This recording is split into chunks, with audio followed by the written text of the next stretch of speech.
Setelah perang yang sangat panjang, semua yang ada di pandanganku berwarna merah. Yang tersisa hanyalah kematian. Atas dasar apa pertumpahan darah ini terjadi? Guruku dan saudara-saudaraku, mereka semua mati. Lebih dari 20 sekte berbeda, termasuk 10 sekte besar, berselisih dengan pemimpin sekte penyembah iblis bernama Chunma. Semua sekte yang ikut berperang musnah kecuali satu orang dari sekte Montua. Sebelum Chunma terpenggal, dia berkata ini belumlah berakhir. Sang iblis akan kembali, dan ketika itu terjadi, dunia akan diambil oleh sang iblis. Setelahnya kepala Chunma dipenggal oleh murid dari Monhua yang tersisa. Setelah perang yang panjang dan luka yang diderita, Chunmung murid ke-13 dari sekte Monhua pun tumbang. Setelah membunuh Chunma yang membawa kehancuran dan kekacauan di dunia, Chunmung menghembuskan nafas terakhir di puncak gunung markas sekte penyembah iblis. Seperti mimpi, Chunmung melihat kilas balik dirinya kecil hingga beranjak remaja dan plokek. Dia terbangun dari mimpi karena dihajar. Ia begitu bingung dan sambil melihat sekitar. Setelah Chunmung mulai mengingat bahwa ia salah satu pahlawan perang, Chunmung ingin menangkis pukulan dari temannya, tapi tidak bisa karena tubuh yang ditempatinya sangat lemah. Setelah dipukuli dengan brutal, Chunmung merenung di tepi sungai dan dihampiri teman yang peduli dengannya. Sebut saja Gembel. Kemudian Chunmung menanyakan dua pertanyaan. Dia bertanya, apakah dia gelandangan? Dan dijawab dengan singkat dan padat oleh Gembel. Sudah terlihat jelas dari pakaianmu. Chunmung sangat frustasi karena bereinkarnasi di tubuh seorang gelandangan. Dan pertanyaan kedua, dia bertanya, apakah Gembel tahu Chunma? Gembel pun menjelaskan bahwa Chunma pemimpin iblis sudah mati ratusan tahun lalu. Chunmung merasa ditinggalkan sendirian karena sudah berlalu beratus tahun. Dia sangat frustasi dan kaget mendengar sakti yang membesarkan dan mengajarinya. Perpedang jatuh dari peringkat 10 sekte besar. Setelah mengetahui sekte Monhua tidak berada di peringkat 10 besar, Chunmung memutuskan untuk pergi sendiri ke Monhua. Dia pun akhirnya tahu nama asli dari tubuhnya adalah Chosan.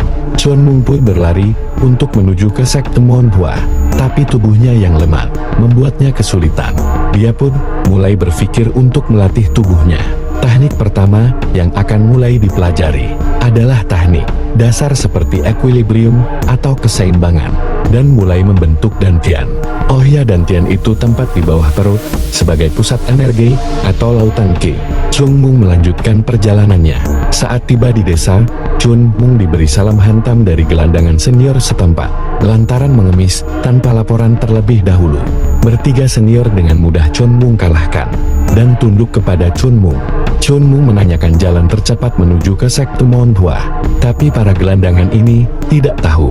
Setelah perjuangan dan perjalanan yang lama, akhirnya Chunmung sampai di sekte Monhua. Setelah diizinkan masuk, Chunmung sangat kaget dengan keadaan Monhua sekarang. Banyak barang berharga yang sudah tidak ada lagi. Barang tersebut dijual untuk bisa mempertahankan sekte. Kemudian Chunmung pun bertemu ketua sekte dan memohon untuk bisa bergabung dengan sekte Monhua. Ternyata langsung diterima. Padahal dia sudah menyiapkan beberapa alasan jika ditolak untuk bergabung. Chunmung mulai memasuki asrama untuk murid Monhua. Chunmung mulai berbaur dengan yang lainnya. Chunmung sebagai murid baru diospek oleh seniornya yang bernama Jogul, tapi seniornya malah langsung diberi salam hantam oleh Chunmung. Semua murid yang melihat kejadian itu langsung tunduk dengan Chunmung. Keesokan harinya Chunmung diminta penanggung jawab asrama untuk mulai ikut latihan. Bukannya ikut lahitan, Chunmung malah terheran dengan apa yang mereka latih. Teknik yang sekarang mereka latih adalah teknik yang di zaman Chunmung sudah disepakati dengan ketua sekte untuk dibuang. Setelah latihan, Chunmung meminta bantuan Jogul untuk mengumpulkan para murid di depan asrama jam 5 pagi dan mempersiapkan beberapa barang. Sekte Monhua sekarang tidak memiliki kekayaan, teknik, bahkan bakat. Setelah berkumpul jam 5 pagi, ada banyak Sahyun Chunmung yang tidak setuju dan mendapat bimbingan konseling dari Chunmung. Setelahnya itu, baru mereka mengikuti latihan yang Chunmung siapkan.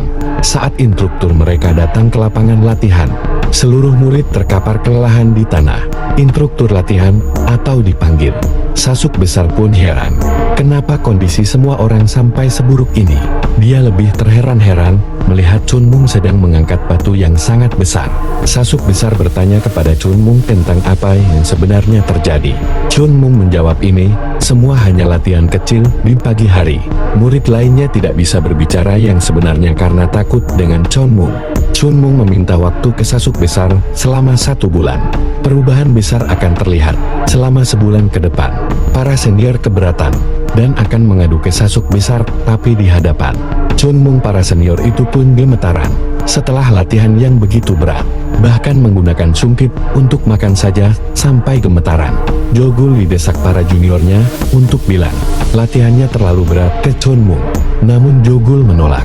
Jogul meminta sahyungnya yang bernama Unggul untuk berdiskusi tentang Chun Mung. Chun Mung yang memaksa para seniornya berlatih sangat keras sedikit demi sedikit mendapatkan kepercayaan Jogul dan Unggul dengan hasil latihan yang dilakoninya. Sedari tadi ternyata Chun Mung menyimak pembicaraan seniornya dari atas pohon. Tiba-tiba ada kegaduhan di gerbang sekte yang meminta ketua sekte untuk keluar. Banyak orang berbondong-bondong mendobrak masuk sekte. Ternyata mereka adalah para pedagang yang menagih hutang ke ketua sekte. Perwakilan mereka bernegosiasi dengan ketua sekte tentang hutang yang harus dibayarkan.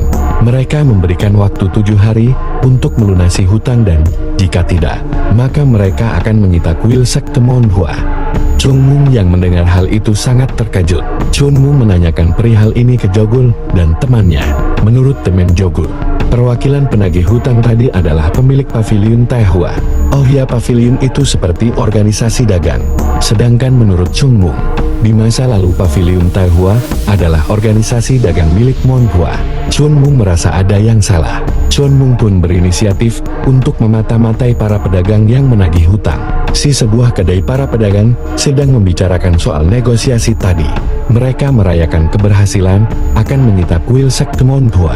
Sambil merencanakan langkah selanjutnya, Chun Mung membegal salah satu pedagang yang baru pulang dari diskusi tersebut. Tapi ternyata pedagang itu memiliki 6 pengawal yang bersembunyi di bayang-bayang. Pedagang tadi sudah jumawa lantaran menang jumlah, tapi bagi Chun Mung sangat es. Subscribe di channel ini biar gak ketinggalan kelanjutan ceritanya.